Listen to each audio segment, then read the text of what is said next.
Hey guys, welcome back to my channel. In today's video, I am going to be talking about and giving my personal ranking of the Tales of the Underworld series that dropped on Disney+. So I've previously done this with both Tales of the Jedi and Tales of the Empire. In terms of overall stories and stuff, I still think I like Tales of the Jedi the best, but I think Tales of the Underworld would follow right after Tales of the Jedi. Tales of the Empire I still really enjoyed. I just liked the other two better. I was so excited when I saw that this was coming out, one, because I think these are so fun. They're just like such cool, like short episodes for some like kind of minor characters. Like, I would say Ahsoka is probably like the least minor character out of all the characters that they've covered, but I just loved the like depth we got to her character through Tales of the Jedi, and I just love these episodes so much, and I think they're really fun. I kind of like how short they are, and you can just like breeze through them super quick, and like I said, they just delve into like these lesser known characters. So Tales of the Underworld, there were 3 episodes that followed Asajj Ventress and the 3 episodes that followed Cad Bane. The 3 episodes that followed Asajj, the storyline actually kind of was like very like beat for beat, where in even the Cad Bane episodes and other episodes following other characters in the Tales of the stories, they are definitely like more spaced out. Like for Ahsoka, for example, the first episode is her as a baby, and then the next episode is her training with the Jedi, and then the next episode is after the Empire has taken over. So obviously many years have happened between each of these episodes. The 3 episodes with Asajj were very like bang bang bang. Like I said, the first 3 episodes follow Asajj Ventress. The very first one is called A Way Forward. The very first scene of this, I was so, I don't even know the word, like not jazzed, but like just excited when I saw the scene that they were portraying, because I feel like not everybody is going to know what this is referencing. The very first scene they reference is from the book The Dark Disciple, which is actually like a love story between Asajj Ventress and Quinlan Vos, which is another Jedi Master that we do meet in the Clone Wars. He is definitely not very well known. I think he only has like a couple episodes.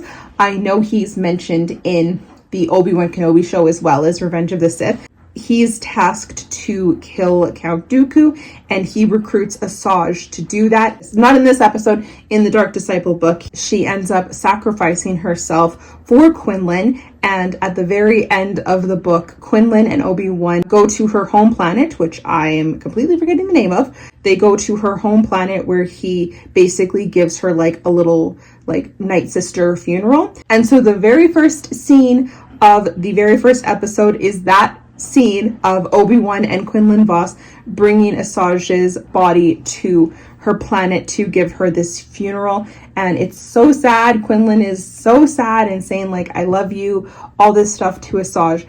And then we see that Asajj is basically resurrected by the Night Sister. She's given a choice that she can live among the people again, or she can come and join the Night Sisters basically in like their version of the afterlife. So this actually answered some questions for Bad Batch Season 2, because I haven't seen Bad Batch Season 2, but I know for a fact Asajj is in Bad Batch, which everybody was very confused. How is she in this? Because Dark Disciple is canon, so how is she alive? And I actually had this question when I filmed my trailer reaction, because I just assumed this took place during the Clone Wars, because I was like, Asajj is dead. Well, no, she's not, and this is how we actually find out she is still alive. That's the very first scene of the very first episode, A Way Forward, and then we just continue following along Asajj as she basically has a job at like a ticket counter. It's nothing special. She is obviously not using what she has been trained to do at all, but then a young boy comes and he's trying to escape.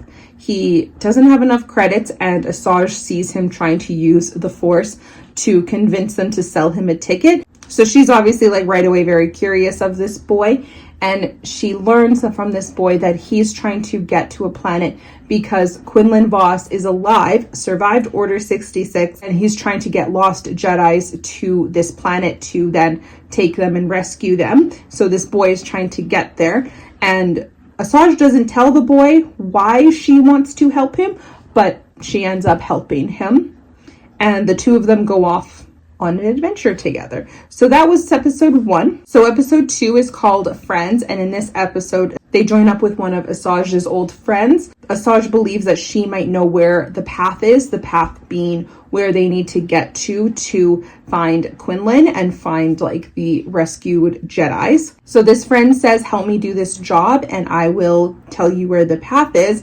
But then she finds out that the boy is actually a JedI, and so she abandons Asajj, saying that whatever she can get for turning this boy into the Inquisitors is way more money and way more credits than doing this job. But of course Asajj saves the day and saves the boy, and they escape from this girl who tried to betray them. It's a very simple episode. There's not a lot to it, just a lot of Asajj basically saying that she's not friends with the boy, she's not friends with this girl, but she is going to help him. And she never really tells the boy why she wants to help him. We obviously know it's because she wants to see Quinlan, but it's never really discussed. Anyway, oh, now you tell me. Now it's telling me the boy's name is Lyko, so that's his name, sorry. The next episode is called One Warrior to Another. So this episode again follows Asajj and Lyko, and they finally get to the planet where they believe the path is. They meet this old man who has been hiding away ever since the fall of both the Jedi and the Separatists, because he was part of the Separatist army. Asajj asks him if he can help them try to find the path, and he says, if you can help me get some water, I'll help you. So they go with his granddaughter to get some water, but Asajj and Lyko don't realize that they're actually stealing water from this one alien race who also inhabits this planet. A bit of a scuffle occurs between them, but Lyko is able to talk to them, and he's able to reason with the old man and say, like, this was their water, you're stealing their water. And the man is very upset. He doesn't want to share. He says water should be for everybody. Lyko just kind of has this very Jedi moment of knowledge where he's like, he explains to the old man, like, we all need to work together, we all need to share, and just kind of gets through to this old man. And through that, he tells them where the path is. I haven't rewatched it in a bit, so I may be like a little bit off on what I'm saying. I forgot to take notes when I was watching it, and I haven't had time to rewatch it, but I do need to film this video. So anyway, they tell Asajj and Lyko where the path is. They go there. We don't actually for sure see Quinlan. Lyko goes down to join them, and Asajj says, this isn't my path. You go be with the Jedi. And then as she's leaving and she sees the ship taking off and leaving, we see Lyko coming after her and saying, I don't want to go, I want to be with you. The two of them stay together, they're friends, and that's how Asajj's little trilogy of stories ends. I haven't seen Bad Batch, so I don't really know if this somehow fits into the Bad Batch storyline, if like Lyko fits in or anything like that. I do need to watch that show. So anyway, those were Asajj's 3 episodes. And then we get into Cad Bane's episodes. The first one is called The Good Life. And this actually stars Cad Bane when he was still known as Colby, which is actually funny because the actor who voices like grown up Cad Bane, his name is actually Colby too. This follows a young Colby and his friend Nero. They are very young, living on this planet, and neither of them have a family. They have no home or no money. So the two of them are just kind of getting through life together without anyone else. And this older gangster kind of finds them and offers them some credits, which they're able to buy themselves some food. And the next day he kind of intrigues them by saying, like, did you like being able to have food? I can provide you with more credits and a better life. If that's what you want, you just have to do some jobs for me. And so Colby and Nero decide to do these jobs for him, which they don't realize until it's too late that this gangster is actually like killing his competition and killing some other people. And so they try to escape. The gangster tries to help them escape, but he's only able to save Colby. He's not able to save Nero. So the episode ends with this gangster and a young Colby driving away and leaving Nero to be arrested. And they leave the planet and just leave Nero. The next episode is called A Good Turn, and this follows Cad Bane. He's now older. He's now going by Cad Bane. He still is working for the gangster along with a woman named Erin. And it's kind of clear that him and Erin kind of have feelings for each other. The gangster goes off to this old planet where Cad Bane was originally from, and he does not return. So when Cad Bane goes to look for him, he realizes that his good old friend Nero is now actually a police officer on this planet, and he is well cleaned up the streets from when Colby and Nero were young boys. Cad Bane is not happy because he knows that someone on this police force killed his gangster boss, and he is not happy about it. So they have this really awesome standoff between Cad Bane, the marshal, and then with Nero in the background, and then Erin comes there too and is trying to talk Cad Bane out of doing this, but shots are fired, the marshal is killed, Erin is injured, and Cad Bane gets away. Then the final episode of Tales of the Underworld is called One Good Deed. And this episode follows Nero as he believes Cad Bane is going to come back to this planet, and he is seeking revenge for what happened to Erin all those years ago. This episode actually kind of hinted at a little bit of a twist. It wasn't fully 100% like confirmed or anything like that.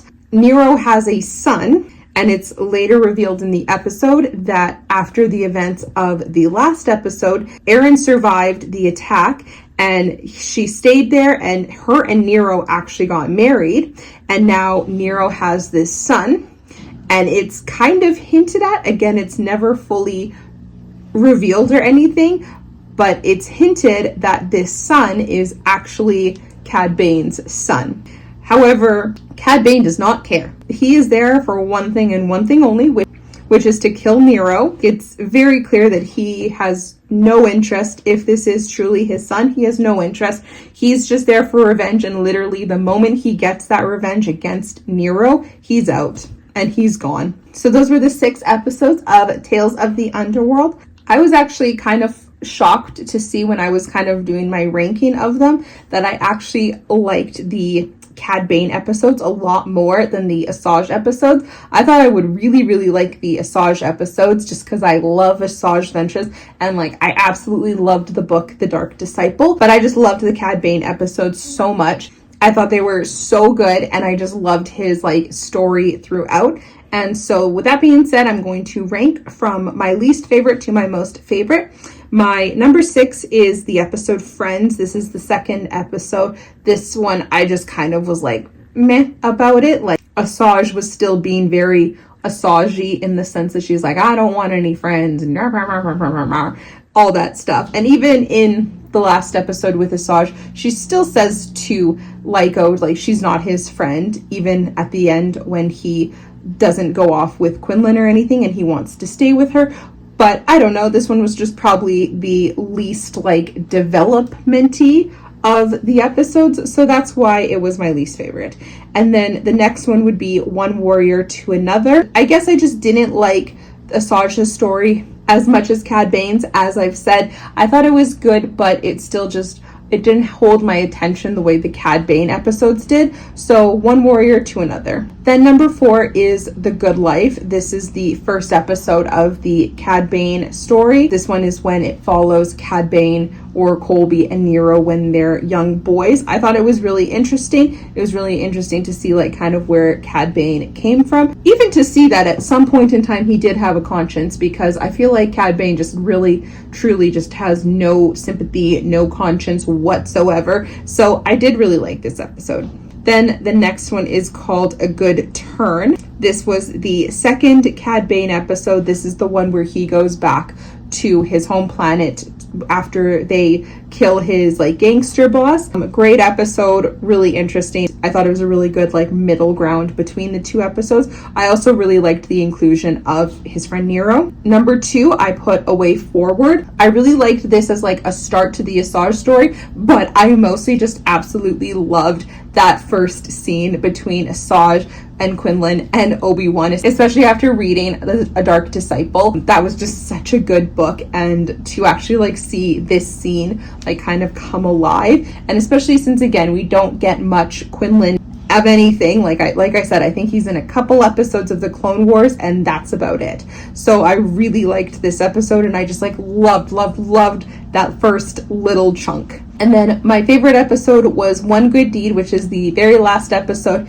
the standoff between Cad Bane and Nero. Again, I actually really enjoyed the like hinted at little like twist that they had at the end there. I also kind of liked that they didn't actually fully reveal if that was true or not. And again, just showed how little Cad Bane cares about anything except himself, because even though it was potentially revealed that this boy was his son, he did not care. He just wanted his revenge on Nero, and he was out. All right, so that is it. That is just a little bit of a breakdown of the Tales of the Underworld and then my personal ranking of them. I really enjoyed this show. I'm really hoping they come out with more next May the 4th. I know I said in my last video that if they come out with more, like I wonder what they're going to be, and I wonder if they'll do like Tales of the Resistance, Tales of the Rebels, stuff like that. I'm interested to see what comes out next. I was not expecting Tales of the Underworld at all. That was such a surprise when I saw that that's what they were coming out with, but a very happy surprise nonetheless. That is going to be it. Thank you guys so much for watching this video. If you liked it, I would love it if you would like and subscribe. I post new videos every single Friday, and I would love to have you here. Thanks for watching. I'll talk to you later. Bye, everybody.